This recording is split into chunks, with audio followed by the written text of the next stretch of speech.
ಬೆಂಗಳೂರಿನಲ್ಲಿ ಹೆಚ್ಚಾಗ್ತಾನೆ ಇದೆ ವರ್ಣಾರ್ಭಟ. ಸಿಲಿಕಾನ್ ಸಿಟಿಯಲ್ಲಿ ಅವಾಂತರಿಗಳ ಸುರಿ ಮಳೆಗೆ ಹೆಚ್ಚಾಗ್ಬಿಟ್ಟಿದೆ.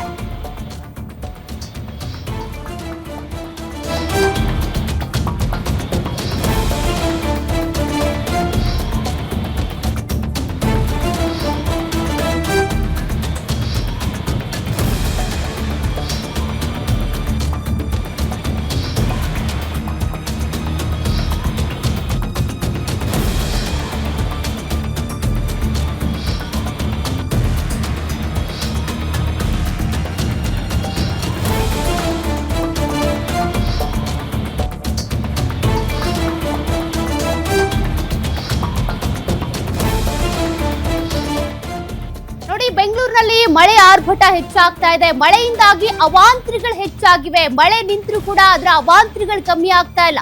ಸಿಲಿಕಾನ್ ಸಿಟಿಯಲ್ಲಿ ಅವಾಂತರಿಗಳ ಸುರಿಮಳೆ, ನಿರಂತರ ಮಳೆಗೆ ಮರ, ಲೈಟ್ ಕಂಬಗಳು ಧರೆಗುರುಳ್ತಾ ಇವೆ. ರೆಸಿಡೆನ್ಸಿ ರೋಡ್ ನಲ್ಲಿ ಧರೆಗುರುಳಿದಂತ ಬೃಹತ್ ಗಾತ್ರದ ಮರ ಬಿದ್ದು ಸೇಕ್ರೆಡ್ ಹಾರ್ಟ್ ಹೈಸ್ಕೂಲ್ ಗೇಟ್ ಜಖಮ್ ಆಗ್ಬಿಟ್ಟಿದೆ. ಜಯನಗರದ 4ನೇ ಬ್ಲಾಕ್ ನಲ್ಲೂ ಕೂಡ ಕಾರಿನ ಮೇಲೆ ಮರ ಬಿದ್ದಿದೆ. ಭಾರೀ ಗಾಳಿ ಮಳೆಗೆ ಜೋತು ಬಿದ್ದಂತ ಕೇಬಲ್ಗಳು, ಸ್ಥಳೀಯರಿಂದಲೇ ರಸ್ತೆಗೆ ಬಿದ್ದಂತ ವೈರ್ಗಳ ತೆರವು ಕಾರ್ಯಾಚರಣೆ ನಡೀತಾ ಇದೆ.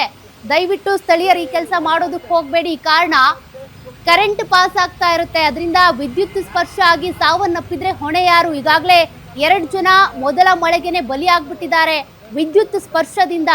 ಹೀಗಾಗಿ ಜಿಬಿಯ ಅಧಿಕಾರಿಗಳಿಗೆ ತಿಳಿಸಿ ಅವ್ರು ಬಂದು ಕಾರ್ಯಾಚರಣೆ ಮಾಡ್ತಾರೆ. ಇನ್ನು ಬೇರೆ ಬೇರೆ ಕಡೆ ಎಲ್ಲೆಲ್ಲಿ ಮರ ಬಿದ್ದಿದ್ದಾವೆ ಅದನ್ನು ಕೂಡ ನಾವು ಈಗಾಗಲೇ ಡೇಟಾ ಸಮೇತ ಗಮನಿಸಿದ್ವಿ.